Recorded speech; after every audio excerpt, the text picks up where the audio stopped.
سلام همگی، من نرگس اصلی هستم. برگشتم با درس 4 پارت 2 سکول آف تاپ. یه ریدینگ خیلی خفن داریم که من عاشقشم. وکبای خیلی باحال داره.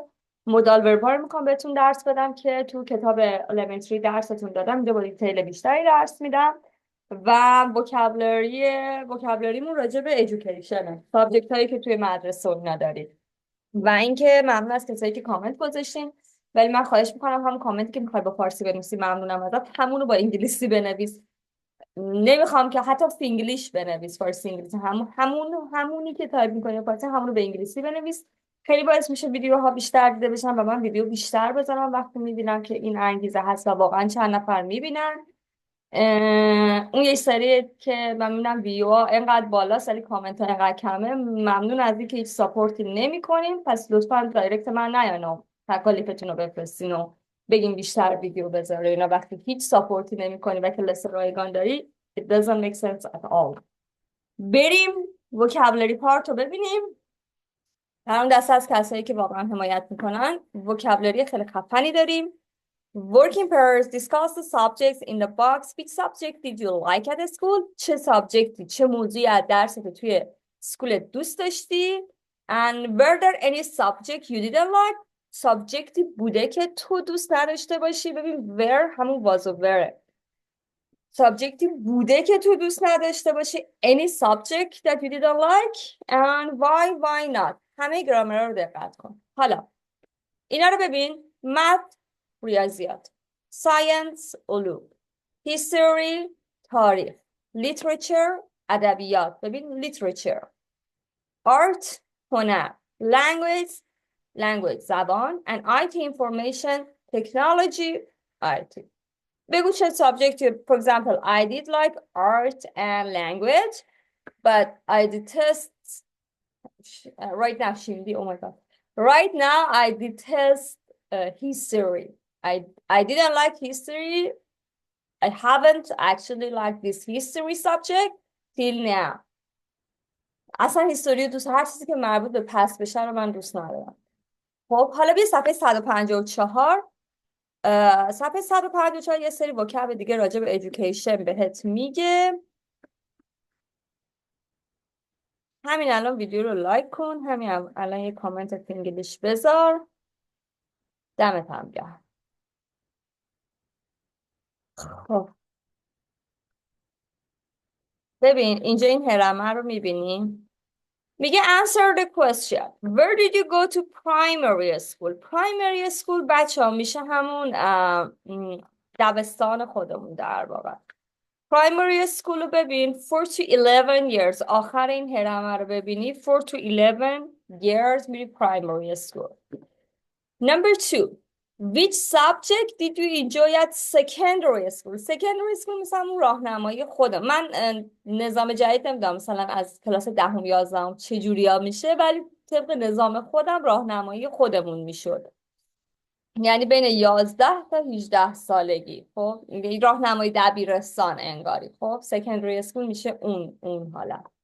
Have you ever been to university? University ببین 18 plus رو زده. college or university که میدونی دانشگاه میشه.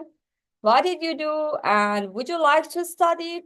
چه رشته میخوندی؟ What did you do? For example, I remember I was studying the laboratory science, but yeah. For example, is the education system in your country similar to one in English? خب somehow it's same.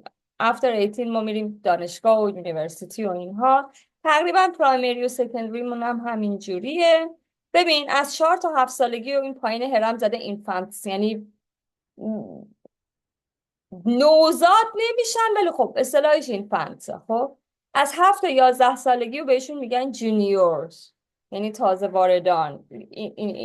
این معنی رو میده. و after 16 تا 18 اینجا مثلا خیلی هم میرن کالج، FE کالج or sixth form. اوکی اینجا اینجوریه سیستمش.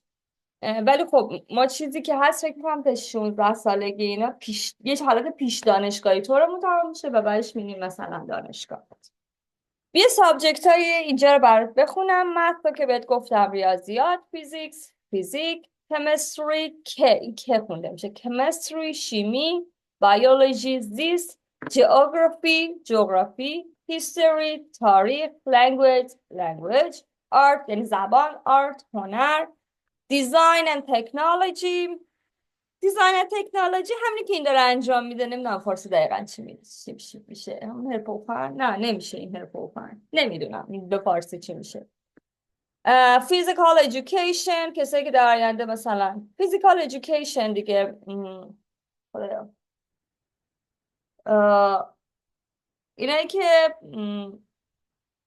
نمیدونم باز به فارسی این چی میشه آخه ما نداریم اینو خب مثلا کسایی که اینجا در آینده میشن پرسونال ترینر مثلا فیزیکال ادویکیشن مثلا این چیزای ورزشی اینا هم معنی میده آیتی که آیتی اینفورمیشن تکنولوژی ریلیجیوس ادویکیشن خب درسای مذهبی در واقع و دراما چیزی که مربوط به تئاتر و سینما و اینا میشه یه بخشی از آرت اینم از این برگردیم به ریدینگ خیلی خیلی جذابه همه وکباشو بنویس شده تموم این ریدینگ رو مثلا جملات خوشگلش رو بهت میگم با گرامرش بهت توضیح میدم حفظشون کن یعنی تو نمیدونی این کارا چقدر مفیده بیا اینجا complete the phrases with the verbs in the box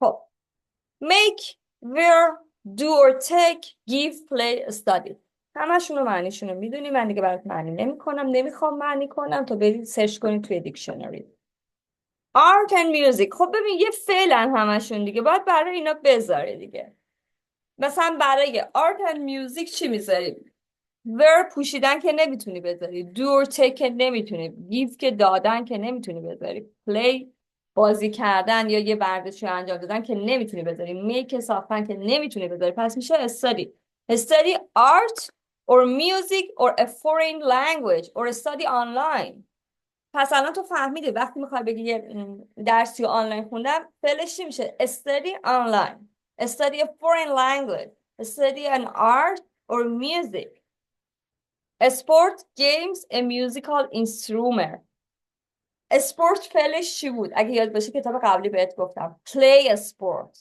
play games گیم رو بازی میکنیم و play a musical instrument معنی نواختن هم میده یه ساز رو ما میزنیم مینوازیم و play games اینم گفتم حالا mistake friends اینم دقیقا تو کتاب وکابلری بهت درس دادم ما mistake رو do نمی کنیم ما make a mistake میکنیم نمیتونی بگی I did mistake این کاملا اشتباهه I made a mistake make friends دوست پیدا کردن پس mistake and friends make میشه این بالا هم داریم a test or exam اینم دقیقا جلسه پیش تو کتاب وکب بهت گفتم do or take برای exam هم do میتونی کسی که take exam میکنه داره میگیره امتحان از یه سری میگیره کسی که do exam میکنه داره یه امتحانی میده do and take exam or do and take a test a performance make where do or take اگه هم شک داری میتونی بیای پایینشو بخونی school uniform یونیفرم مدرسه رو چیکار میکنی میپوشی wear school uniform حالا پرفورمنس برای جدیده give a performance هر موقع بخوای بگی که من میخوام پرفورمنس رو ارائه بدم اما رو give a performance اینو الان جدید بود میخوام بهت بگم قبلی رو اگه مرور کنی توی این بخش فقط این یه تیکه برای تو جدید بود پس چیز سختی نیست اوکی Which of the things above did you do at the school? Did you enjoy them? Write positive or negative or question for or no experience next to each other. خب ببین کدوم رو تجربه کردی. For example, I think in Iran we did all of these things. Foreign language. We didn't have online course. At least in my generation, we didn't have that at that time. We played the sport. We played games. We didn't play a musical instrument. It was a kind of forbidden in our country. And we did mistakes a lot. See?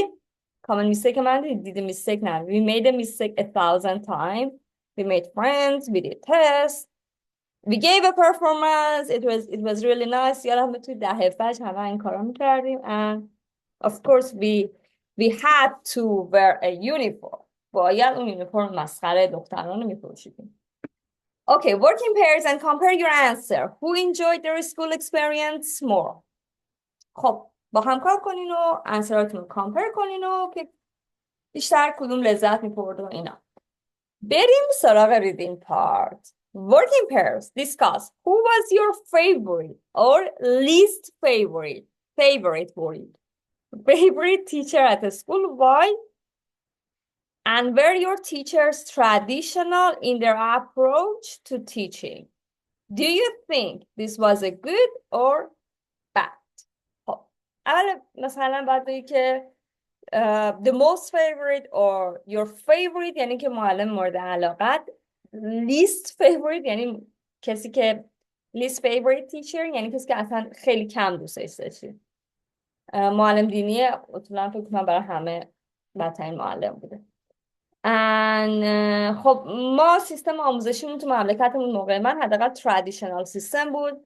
Student had to go to school and they had to read everything and then they had to do their homework and then came to the classroom. They had to do the exam. These are, they had to do the exam and yeah, it was a traditional system because in modern system, people usually do everything online and they want to, in modern system is a bit different. Some of them, such as me right now, we're doing self-study and then we're going somewhere for exam. We don't need any teacher because everything is online. Everything, if we search on Google, ChatGPT or whatever, we can see everything online. And then we don't need teacher at all because there is someone here can explain everything to us. خلاصه که سیستم ایران ترادیشنال بود قشنگ و مثل مدرسه های معمولی الان که بچه ها میرن و میان ولی خیلی سیستم های مدرن هم هست الان که الان توی این ریدینگ باش روبرو میشیم. حالا read the text, match the paragraph 1 to 3 with topics A to C below. Making mistake is okay. اشتباه کردن اوکیه. در هر پاراگراف باید که اینا رو بنویسیم. A school where students make the decision. مدرسه جایی که دانش آموزا decision میکنن، تصمیم میگیرن. بچه decision noun decide. decide یعنی تصمیم گرفتن. decision تصمیم nounشه، اسمشه. Children watch videos outside class. بچه ها ویدیوها رو خارج از کلاس میبینن. Read the text again. Discuss which of the ideas in the text do you think is the best and which the worst. The best and the worst هم comparative superlative بوده که کتاب قبلی بهت آموزش دادم ولی این کتاب هم داریم. And would these methods work in your country? خب بریم که reading رو با هم بخونیم. خب Our traditional ways of learning, ways of learning the best. Read about some alternative school of thought. خب میگه که در واقع داره میگه که مثلا قطعا داره راجع به modern way of learning صحبت میکنه و میگه که traditional مثلا learning خوب traditional school همینه که ما میرفتیم مثلا اوکیه یا مثلا بیشتر بخونین راجع به روش های learning. Number 1 The alternative school. بچه alternative کلا معنی second choice میده. خب یعنی یه آپشن دیگه ای. خب میگه مثلا اون مدارسی که مثلا با second choice یعنی یه مدل دیگه ای از مدارس ها. حالا The alternative school in Lancashire, UK offers a different type of schooling for young people who are having problems in mainstream education. خب بذار من یه تیکر برات بیان میکنم. میگه که مدرسه هایی که alternative school رو توی این لانشر توی یوکی پیشنهاد یعنی هستن offers a different type of schooling. یه مدل دیگه از یه نوع دیگه از اسکولینگ ها رو دارن پیشنهاد میدن اینجا من زوم کردم برات که ببینید. For young people who are having problems in mainstream education، برای کسایی که برای افراد جوانی که مشکلی دارن، یعنی مشکل دارن تو اون روش اصلی. مینستریم یعنی در واقع معنی تحت لفظیش میشه روش اصلی. تو اون مدل اصلی ایژوکیشن یا تحصیلات مشکل دارن، یعنی این یه حالت سکند چویسی هست برای افرادی که مدل درس خوندن ترادیشنال براشون مشکله. حالا این روش چیه؟ خب از اینجا دارم میخونم. educational program. Educational program which is designed specifically for the individual. Student can decide when they come to school and which subject they want to study. They don't have to come to school every day. They can choose to start with just a few hours a week. The school uses the open doors policy where the students are allowed to leave lesson if they are bored or unhappy.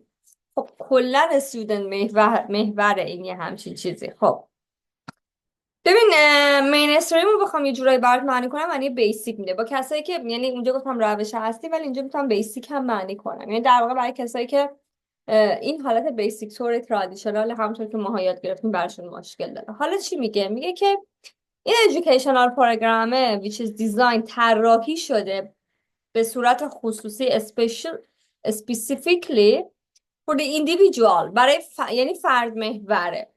individual یعنی هر فرد، یعنی دانش آموزان میتونن تصمیم بگیرن when they come to school، چه زمانی که میخوان بیان تو اسکول، یعنی چه زمانی تو مدرسه حضور پیدا کنن، and which subject they want to study، and چه موضوعی رو میخوان بخونن.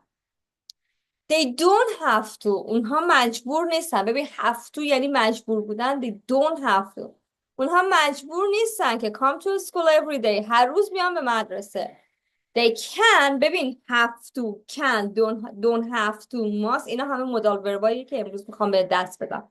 توی این ریدینگ بهش دقت کن. They can، اونا میتونن choose to start with just a few hours a week، میتونن که بخونن تو، یعنی شروع کنن فقط با چند ساعت توی هفته، اصلا نیازی نیست که هر روز هفته پاشن برن مدرسه. The school uses an open door policy. Their students are allowed to leave lesson if they are bored or unhappy. Bored معنی که کسل کننده. Boring یعنی کسل کننده. Bored یعنی کسل شده در واقع. پس یعنی که میگه اسکول پالیسی، سیاست مدرسه اوپن دوره، یعنی همیشه درش بازه.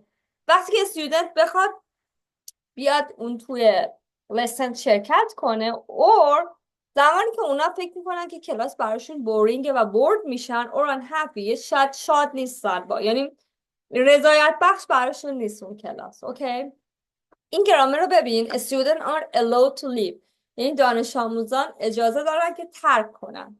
allow یعنی اجازه داشتن، یعنی آره، یعنی اینجا تو این سنتنس معنیش این میشه که دانش آموزان اجازه دارن که to leave، کلاس رو ترک کنن. leave زمان حاله، بعد تو اومده، برای همین ساده است، پس گذاشتش هم میشه left. اینو بهت بگم. خب حالا پس اولین آپشنمون کدوما بودن؟ کسایی بودن که اسکول پالیسی اجازه رو بهشون میداد که هر موقع که بخوان توی کلاس حضور پیدا کنن. یکی از کوئسچن های ریدینگمون چی بود؟ School where student make the decision. نمبر بی رو میبینه. این مربوط به همین پاراگرافی که الان ما خوندیم، یعنی دانش آموزان تصمیم میگیرن که در واقع کی بیان کی برن مدرسه، این تصمیم رو نمیگیره. بیا نمبر 2، the flipped classroom. Okay. Many classrooms around the world are adopting a flipped classroom approach. flipped یکی از معنی فلیپ یعنی change. حالا بریم جلوتر برای توضیح میدم. This learning model switch classroom learning and homework. In a traditional classroom, the teacher explained the lesson to the student in the classroom, and the students study homework outside class, where they have to work on their own and can't ask anyone for help. So, In a flipped classroom, children can watch a video of their teacher giving a lecture on the subject at home. They don't have to do any written work when they come back to the classroom.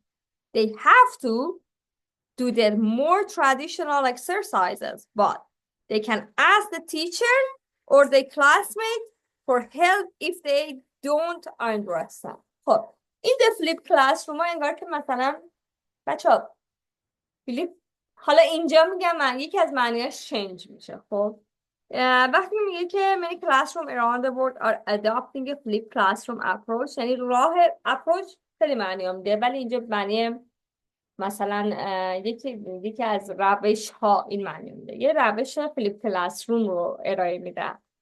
This learning model switch classroom learning on and homework. میگه این learning model در واقع سویچ یعنی جابجا میکنه مدل اون سویچ کلاسروم learning and homework. توی ترادیشنال اسکولا که ماها میرفتیم یاد میگرفتیم میرفتیم تو خونه مشق و درسمون ادامه میدادیم، ولی این کلاسروم متفاوته. حالا میگه in a traditional classroom the teacher explained the lesson and a student in the classroom and the student study homework outside class. دقیقا همون که ما یاد میگرفتیم، یعنی معلم میومد توضیح میداد برای student ها in the classroom توی کلاس and the student study homework outside class، یعنی در واقع they usually do their homework after class، مشق خونگیشون تو خونه بعد کلاس انجام میدادن. where they have to work on their own یعنی مجبور بودن، have to یعنی باید، اونا مجبور بودن به خودشون اینو انجام بدن و and can't ask anyone for help و نمیتونستن از کسی کمک بخوان که کمکشون کنه. So بنابراین in a flip classroom، in flip classroom children can watch a video of their teacher giving a lecture یعنی کنفرانس دادن، یعنی توی این flip classroom ها استودنت ها میتونن تیچراشون رو در حال کنفرانس دادن ببینن on the subject at home، تو خونه ای مثل همین ویدیوهای یوتیوب تیچر تو میبینی یه لکچری داره میده و خب حالا مثلا همونو میبینی و بعدش طبق اون هومورک تو حل میکنی. They don't have to do any written work، مجبور نیستن written work که جلوی همون هومورک میشه، یه دفترچه رو کامل کنن و به عنوان هومورک ارائه بدن. When they come back to the classroom they have to do more traditional exercises, but they can ask the teacher or their classmate for help if they don't understand. وقتی میان تو کلاس ولی مثلا همون باید انجام بدن، میتونن مثلا باید انجام بدن تا حدودی که میتونن، ولی میتونن از تیچرشون و کلاسمیت هاشون، کلاسمیت یعنی هم کلاسی، مثل روممیت، هم خانه‌ای، هم اتاقی، در واقع میتونن از اونا بخوان که کمکشون کنن. این هم یکی از روش‌های تدریس بود که جواب این سوال ریدینگ رو که بخوایم بدیم children watch videos outside classes، اینجا رو به روش بزن 2. حالا starting young این یه روش دیگه است. به این مودال وربا have to، can، don't have to و must دقت کن توی این ریدینگ. A child learning music with the Suzuki method has to start young as young as possible. میگه بچه ها آموزش میبینن به روش سوزوکی متد که has to، همون has to برای ایتو هیوشی، که باید از لانگ از که یانگ هستن این آموزش ببینن، یعنی خیلی هر چقدر که سنشون کمتر باشه بهتر. Even 2-year-old children can learn to play difficult pieces of classical music often on the violin. میگه که حتی بچه‌های 2 ساله میتونن که learn کنن، آموزش ببینن play difficult pieces of classical music. play musical instrument رو یادت هست که یه قطعه موسیقی کلاسیک رو بنوازن often on the violin، به وسیله ویولون. They do this by watching and listening. این کار رو با تماشا کردن و گوش کردن انجام میدن. They learn by copying. copying معلومه دیگه، یعنی اینو روش تقلید کردن، یعنی کاپی میکنن از اون چیزی که میشنون و مثلا یاد میگیرن، کاپی میکنن، انگار که تقلید میکنن. بچه 2 سالشه. And just like they learn their mother tongue. mother tongue tongue معنی زبون میده. mother tongue میشه مادر. مثل همونطور که زبان مادریشون رو یاد میگیرن. They soon learn that they mustn't stop every time they make a mistake. به سرعت یاد میگیرن. They soon رو یاد میگیرن که نباید استاپ کنن وقتی که make a mistake میکنن، اشتباهی میکنن. اینجا بالا به توضیح دادم فعل اشتباه کردن do نیست make. پس یعنی با هر بار اشتباه نباید استاپ کنن. And they just carry on, said one Suzuki trainer. carry on یعنی ادامه دادن. اونا فقط ادامه میدن. حالا said someone یعنی که طرف یه نفری به اسم سوزوکی داشت همه اینا رو توضیح میداد. The children have to practice for hours every day and they give performance once a week so they learn quickly. میگه بچه ها باید حتما با چرا؟ باید practice کنن، تمرین کنن for hours، ساعت ها، hours اس جمع گرفته، every day هر روز، and they give a performance اجرا کنن این جلوی بقیه اجرا کنن once a week یک بار در هفته. so they learn quickly. پس بنابراین اونها سریع quickly یعنی سریع، به سرعت، قید اینجا. پس اونها به سرعت یاد میگیرن. The parents must be involved too. involved یعنی در بر گرفتن. معنی میشه یعنی که parents هم باید مشارکت داشته باشن. said the trainer یعنی کسی که آموزشش رو میده. ترینر گفتش که parents هم حتما باید تو این قضیه، تو این level life استایل، تو این study استایل مشارکت داشته باشن. or it just doesn't work.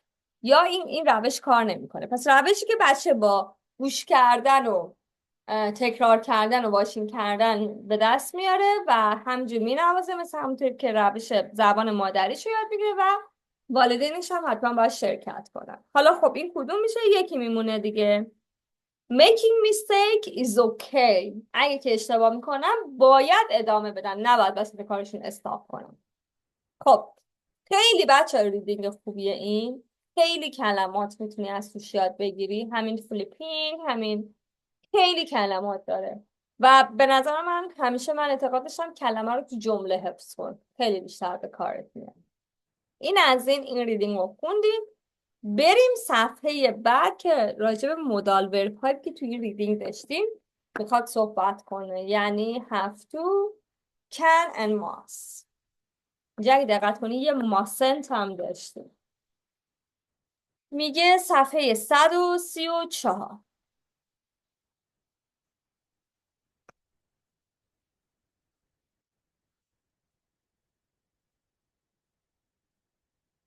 خب ببین این present perfect رو که جلسه پیش بهت گفتن can have to and must. من این رو توضیح بدم راحت تر. خب روم کنم راحت ببین. خب ببین میگه use modal verb can or can, have to or don't have to, must or mustn't to talk about present obligation. خب برای اجبارهایی که تو روز میخوای استفاده کنی، can به معنی توانستن، can't یعنی تو نمیتونی این کارو بکنی. have to بچه ها به معنی بایده، یعنی you have to wear a scarf in Iran. این یه قانونه. or you must، تو باید روسری بپوشی این ایران. این قانونه. این should نمیشه، این can نمیشه. چرا؟ چون یه اجباره، یه قانونه. must هم عین have toه، یعنی همونقدر اجبار رو داره. ولی don't have to یعنی تو مجبور نیستی. mustn't که منفی must میشه یعنی نباید. پس ببین can یعنی توانستن، can't یعنی نتوانستن. have to یعنی باید. don't have to که نگاتیو بشه یعنی مجبور نیستی. must یعنی باید. mustn't یعنی نباید. اوکی؟ این از معنیشو اینجا رو. الان همین معنی رو بدونی کل گرامر رو میدونی. بیا اینجا. use modal verbs can or can, have to or don't have to, must or mustn't to talk about present obligation. Use can to talk about something which is possible or allowed. یه چیزی که امکان داره or اجازه داده شده. For example, you can use dictionaries during the exam. تو میتونی، تو اجازه داری. It's allowed to use dictionary که از دیکشنری استفاده کنی توی یه حالت اوپن اگزمت دیگه. توی کل دوره اگزمت اجازه داری استفاده کنی. تو اجازه داری. Use can to talk about something which is not possible or not allowed. تو اجازه نداری این کارو بکنی، ولی اگه این کارو بکنی قانون نیست، ولی تو درستش اینه که این کارو نه، تو اجازهشو نداری. You can't park here because if you park here you're gonna be fine. یعنی که تو نمیتونی اینجا پارک کنی، اگه که اینجا پارک کنی جریمه میشی. میفهمی؟ اجازهشو نداری. You must or mustn't have to talk about rules or things that are necessary. راجع به must میگه یه چیزی که خیلی ضروریه. For example, we have to study for exam. ما باید برای اگزممون بخونیم. چرا که اگه نخونیم فیل میشیم، بدبخت میشیم، بیچاره میشیم، از اسکول اخراج میشیم. You must return the books to the library before Friday. تو باید، نه اینکه تو بهتره که یا تو که اجازه داری که این کتاب، نه، تو باید این کتاب رو تا فرایدی برگردونی. چرا؟ چون مثلا جریمه میشی، چون مثلا ممبرشیپت باطل میشه. پس have to must is لیگاله، بایده. You mustn't chew gum in the classroom. تو نباید که چون یعنی جویدن، گام یعنی هم معنی لثه میده هم معنی آدامس میده.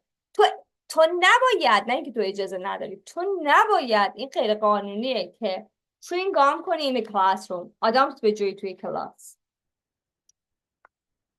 میبینی وقتی معنیشو بدونی یعنی همه چیش برات make sense میکنه. Use don't have to talk about something that is not necessary but it's possible or allowed. دقیقا معنی همون تو مجبور نیستیه. We don't have to be there until 8 o'clock but we can get there earlier if we want to. ما مجبور نیستیم که اونجا باشیم تا ساعت 8. ولی اوکی اگر 8 هم برسیم هیچ اتفاقی برای ما نمیفته. مثل mustn't نیست که معنی نباید بده. Use he or she has to in the positive and he or she doesn't have to in the negative. خب میدونیم برای he or she که نمیتونیم have بیاریم، ببینید قشنگ هممون میدونیم. پس برای he or she میگیم has to or it، میگیم has to. و اگه بخوایم نگاتیوش کنیم doesn't have to معنی میده دیگه. She has to pay for the exam. اون باید برای امتحانش پرداخت کنه، pay کنه. And he doesn't have to do any extra work. اون نمیتونه، وقتی نگاتیو میکنی باید doesn't بیاره قبلش دیگه، نمیتونی بگی hasn't. Okay? Doesn't have to any extra work. اون مجبور نیست که کار زیادی انجام بده. این از کل گرامر امروز بود که به نظرم همه چیشو اگه معنیشو بدونیم خیلی راحت تره برات. بیا تمرینای روبرو صفحه بعد، صفحه 135 رو ببین. بیا ویدیو رو پاس کن، خودت حل کن، بعد بیا جواباتو رو من چک کن. Underline the correct alternative. We have to or we have to get up early to catch the train. Catch the train یعنی که به قطار برسی. خب بیه he should eat this but have to میشه. Number 2. Children can't or can stay with their parents if they are very quiet. معنی جمله رو ببین. بچه ها میتونن با والدینشون باشن اگه خیلی ساکت باشن. نه معنی جمله قطعا can't نمیشه. پس اجازه دارن که باشن ولی ساکت باشن. پس این که میشه can. Number 3. I'm afraid معنی I'm sorry میده یه جوری. I'm afraid I can't or I must leave work early. It's not allowed. میگه که متاسفانه من نمیتونم، معنی جملت بعد اینجوری بشه، من نمیتونم کارم رو سریع ترک بکنم، این اجازه داده نشده به من، پس میشه I can't. من اجازه ندارم که من بهم اجازه نداده که این کار رو همین الان ترک کنم. Number 4. They have to or they don't have to put notice on the door so you know which room to go to. اونها باید اونها مجبور نیستن که یه نوتی یه یادداشتی روی دور بذارن که تو بدونی کجا باید بری. خب در واقع باید معنی میده دیگه، اونا باید یه نوتی بذارن که تو بدونی کجا باید بری. پس میشه هفتم. You can or you don't have to. can یعنی اجازه داری، don't have to یعنی مجبور نیستی. Park your car here. It's free on Saturdays. تو اجازه داری ماشین تو اینجا پارک کنی. چرا؟ چون it's free on Saturdays. فریه توی شنبه ها. You mustn't or you have to smoke in office. It's against the law. وقتی یه چیزی against the law یعنی این مخالف قانونه، این تضاد داره با قانون. پس میگه که تو اجازه نداری که توی آفیست اسموک کنی. اسموک یعنی سیگار کشیدن. پس این میشه you mustn't. تو نباید. You can't or have to leave your coat on the floor. hang it up. hang it up یعنی که آویزونش کن. پس don't have to که معنی مجبور نیستی. can't هم یعنی تو نمیتونی، تو این اجازه رو نداری. تو نمیتونی لباس تو اینجا بذاری، باید آویزونش کنی. پس چی میشه؟ can't. We must or we don't have to worry about transport. A taxi will take us to the airport. ما مجبور نیستیم نگران حمل و نقل باشیم، مگه یه تاکسی ما رو به فرودگاه میرسونه. پس اینجا must یعنی ما باید نگران این باشیم. نه، خب ما مجبور نیستیم نگران این باشیم. پس این میشه don't have to. تمرین دومیشو ببین. Complete the sentences with can, have to, don't have to, or mustn't. معنی همشو بهت میگم. can اجازه داری، can't اجازهشو نداری. have to باید، don't have to مجبور نیستی. must باید، mustn't نباید. Okay. You leave the room when you have finished the exam. It's allowed. It's allowed یعنی بهت اجازه داده شده. یعنی تو میتونی کلاس رو ترک کنی وقتی که اگزم تو تموم کردی. فینیش یعنی تموم کردم. ریگولار یه ایدی گرفته، گذشته است. پس میشه تموم شده. We book a table.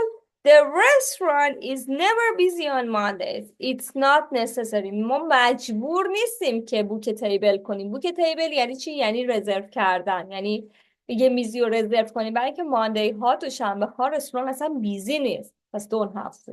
تموم شده را. You log in using your PIN number. It's necessary. یعنی تو باید لاگین، وقتی لاگین میشی پین نامبر تو بزنی، ولی وارد نمیشی، ولی لیگال نیست، ولی اصلا بلاک میشه اکانتت. پس it's necessary یا میشه have to یا میشه must. من میگم you must log in using your PIN number. هم شد.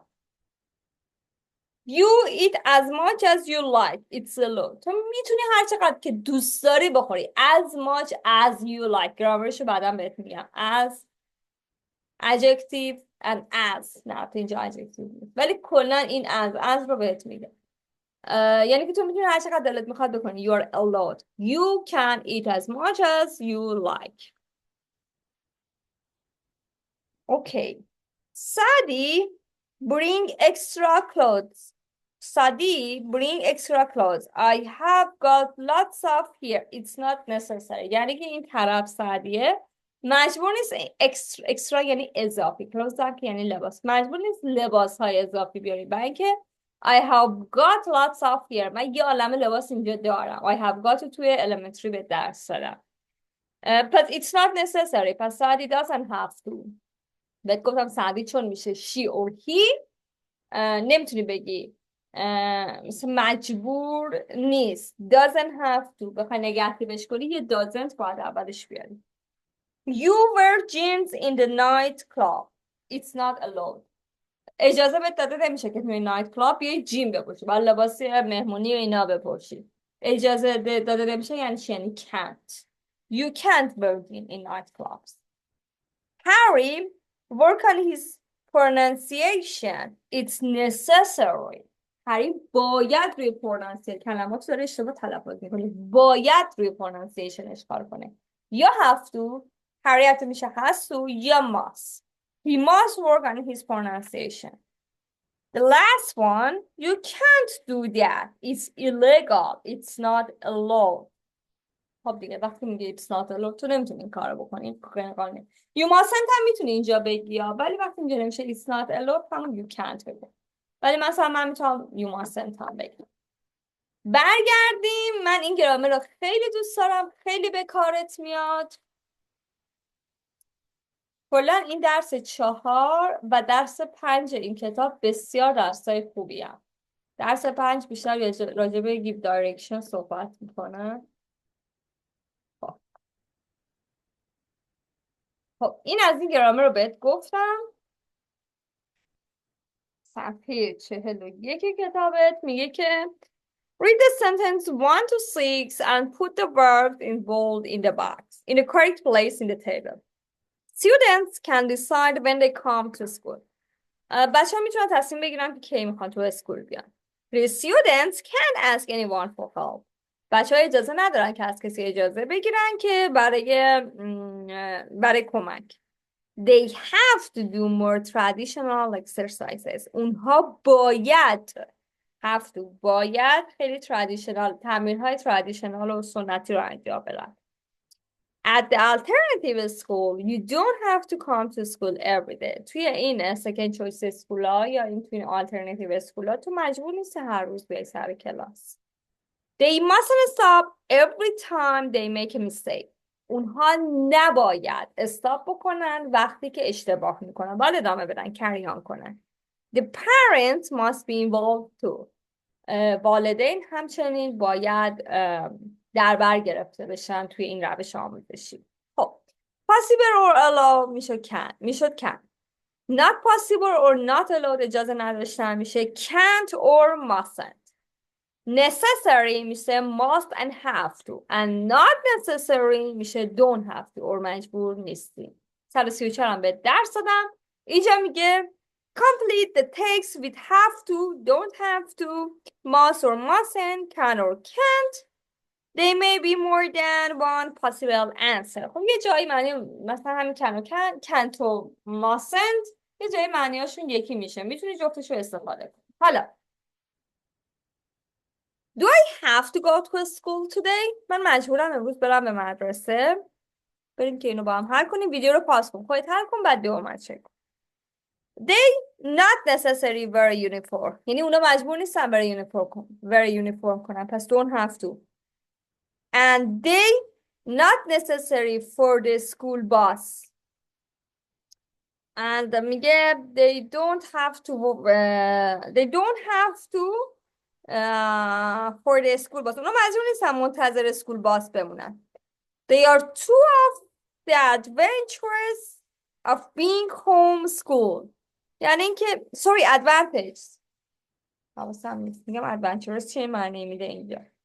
میگه these are two of the advantages of being homeschooled. homeschool هم که تو خونه یاد گرفتن. یکی از مزیت‌های homeschool advantages and disadvantages. advantages یعنی مزیت‌ها. good points اینجوری برای خود به فارسی ننویس بنویس good points. یکی از مزیت‌ها اینا دو تا از مزیت‌های homeschooled. But there are more. You choose which subjects you want to study. Possible یعنی can. یعنی چی؟ یعنی you can choose which subject you want to study. تو میتونی اون سابجکتی که میخوای استادی کنی و انتخاب کنی. Says Jasmine اینو گفته. Age 14 ساله. You work hard. Necessary. Have to or must. حالا you must for example work hard. تو باید hard working باشی. خیلی تلاش کنی. But you choose the work when you feel like it. Possible پس میشه can. But you can choose to work when you feel like it. یعنی تو میتونی انتخاب کنی که کار کنی وقتی که تو حس میکنی که دوستش داری. And Jasmine is one of 55,000 children in UK who doesn't go to school. Jasmine یکی از 55,000 نفر دانش آموزی توی UK که نرفته به مدرسه. She stays at home for her education. اون تو خونه مونده برای تحصیلاتش. And she much happier. یعنی اون خیلی خوشحال تره. School is all about rules. مدرسه ها بیشتر rules یعنی همون legals یعنی laws یعنی قانون ها. مدرسه ها بیشتر رو قانون میچرخن. You necessary be at school at 8:30 a.m. You have to or you must تو باید ساعت 8:30 تو مدرسه باشی. And you not allowed یعنی can't. And you can't wear trainers. تو نمیتونی کتونی بپوشی. You not allowed دوباره هم can't میشه هم mustn't use your mobile phone in class and etc. یعنی تو mustn't اجازه نداری که از موبایل فون و can't اجازه نداری که استفاده کنی. I prefer being at home. من ترجیح میدم که تو خونه بمونم. Jasmine mother Terry educates her 4 children at home. مادرشون جزمین مادر 4 تا بچه خودش رو توی خونه بهشون تدریس میکنه. Terry educates her 4 children at home, so people think that children who study at home not allowed go to the exam and get the same qualification. مردم فکر میکنن کسایی که بچه‌ای که تو خونه درس میخونن نمیتونن که اجازه ندارن که برن اگزم رو شرکت کنن و من خودم سالی پیش دانشگاهی تو خونه خوندم و خودم رفتم همه اگزما رو شرکت کردم. یعنی کلا آدم سلف استادی بودم. خلاصه که مردم فکر میکنن که اجازه ندارن این کارو یک good qualification بگیرن ولی خب they could but they can and they do. یعنی اینکه اونا تونستن و این یعنی مامانشون بهشون تدریس میکرد و بعدش میرفتن برای اگزم ها و کوالیفیکیشن هم میگرفتن، اسکور خوبی هم میگرفتن. این از این تمرین هم خیلی بچه تمرین خوبی بود. بیایم اینجا weak form of have to. Listen and check. Listen and notice the pronunciation of have to. Listen again and repeat. 4.4. چقدر حرف زدم. به خدا خیلی حرف میزنم تو کلاساتون. یه لایکی بکنین به خاطر همین حجم حرف زدن خودم. بریم 4.4. یعنی از جون و دل مایه میذارم براتون ها.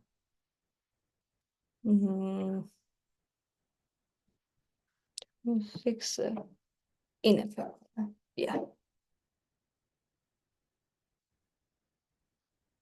Unit 4, Recording 4. 1. They don't have to wear a uniform. They don't have to wear a uniform. تکرار کن. 2. They don't have to wait for the school bus. They don't have to wait for the school bus. 3. You can choose which subjects you want to study. You can choose, بس این بریتیشه ها. You can choose which subject you want to study. 4. You have to work hard. You must work hard. You have to work hard. You must work hard. Have to must گفتم مثل همه باید. 5. But you can choose to work when you feel like it. You can choose to work when 6. you feel like it. You have to be at school at 8:30 a.m. You have You to must be at school at 8:30 a.m. at 8:30 a.m. 7. You mustn't wear trainers. You can't wear trainers. You mustn't or you can't wear trainers. 8. You mustn't use your mobile phone in class. You can't use your mobile phone in class. من جوابای همین ریدینگی که الان 9. Some people think that children who study at home can't go to the exams and get the same qualifications. 10. But they can, and they do. That's it. خب جواب درست بود. بریم آخرین پارت این درسم بریم که speaking part. Work in pairs. Read the statements. Are there rules the same or different in your country? Do you think this is a good or bad idea? Discuss. بحث کنید که ببینید اینا همین رول هایی که دارین این پایین میخوانید 9 تا روله مثل کشور شماست و do you think it's a good or bad idea? Discuss. بحث کنید با هم. حالا ما که تو کلاس نیستیم دیگه فقط رولز ها رو بخونیم. خیلی هم ویدیو طولانی شد این سری. Number 1. In the UK, children have to learn a foreign language at school. Foreign language یعنی زبان خارجی. میگه توی UK تو بریتانیا بچه ها مجبورن که یه foreign language یاد بگیرن. It's not same as our country. Yeah, we have to learn Arabic in our school, but we didn't. I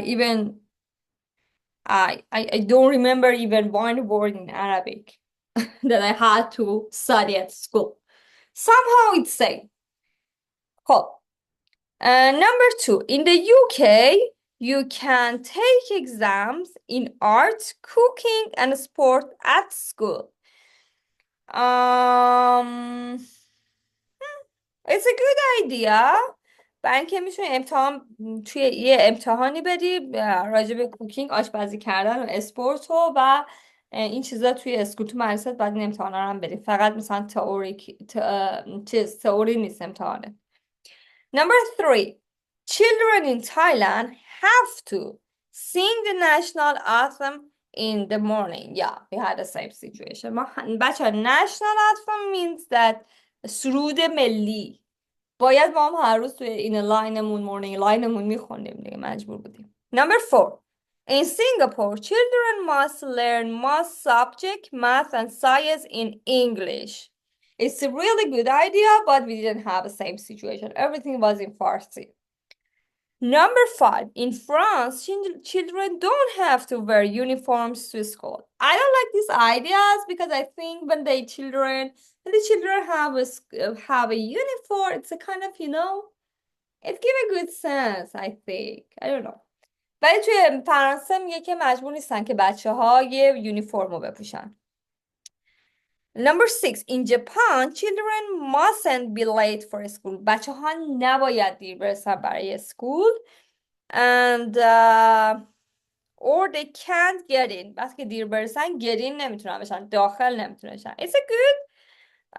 But for children, I don't like it. Number 7. In Spain, children don't have to eat at school. They can go home for lunch. جالبه. تو اسپین بچه ها مجبور نیستن که تو مدرسه غذا بخورن. میتونن برای لانچ برن خونهشون. It's nice. In the UK, children can eat a vegetarian meal at lunch. خب طبیعیه. Gooده. UK ایندیان زیاد داره برای همینم بیشتر هندی ها گیاهخوارن. و آره اینجوریه که میتونن که ویژیتریان انتخاب کنن، گیاهخوارن، گوشتخوارن، وگنن، میتونن انتخاب کنن. And children in Poland must repeat the year if they fail their exam. Of course. بچه‌هایی که تو پالند فکر کنم میشه لهستان درسی رو فیل بشن باید کل سال رو دوباره تکرار کنن. بچه خیلی ویدیو طولانی شد ولی این درس و درس بعدی یکی از مهمترین درس های این کتاب هستن.